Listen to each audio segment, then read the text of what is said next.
Hi, today I want to make sure everyone knows how to navigate in our Math 130 online course. I want to make sure that nobody is trying to go directly to mymathlab.com. Instead, everything that you do in our course should be through Blackboard. Therefore, anytime you're going to work on our course, which should be multiple times throughout the week, you should be logging into My Tyler, then selecting Blackboard, and then choosing our course from your list. When you get to our course, you will see the announcements area, but of course you've also received these through email from me. And you should every time be going to weekly assignments. In weekly assignments, you will see our course material very clearly broken down by week. So simply navigate to the current week, unless you're catching up, but hopefully you've been caught up. And in there, you will find the introduction.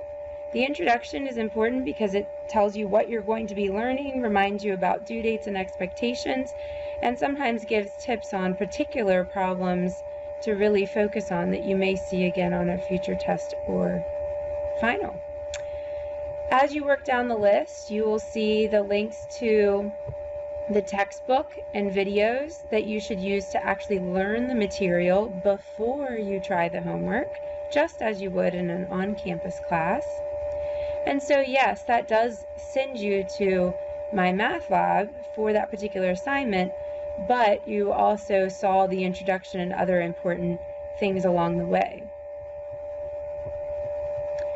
So after the textbook, for instance, here, there is an explanation of the 4 steps of problem solving. That's something that you will need to use, but that is not found in the My Math Lab links. Then you'll see links to the homework, which yes, again, is in My Math Lab, but it's all linked right here in order for you just to go straight down the nice little checklist in My Math Lab. And so you can work on the problems, you can come and go up to the due date. There is the question help here. And so that's the end of that first section for this week. Then you'll see there's a link to the next section, textbook and videos to learn the material, the next homework, and only after you have learned the material by watching videos or reading the book and taking notes and practice the material, asking questions when you have it, not solely relying on mimicking things in help tools, which won't be available in tests, of course. Then, only after all of that should you try the quiz. Again, that is linked right here in the checklist.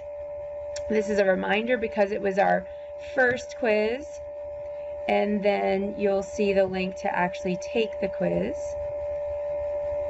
You see the due date and that you get 2 attempts. So you will have 2 attempts on all of our quizzes. I hope that all of you will get in the habit of starting your work early enough to take advantage of that. I only keep the highest score, so there is never a risk in retaking a quiz, only possible gain.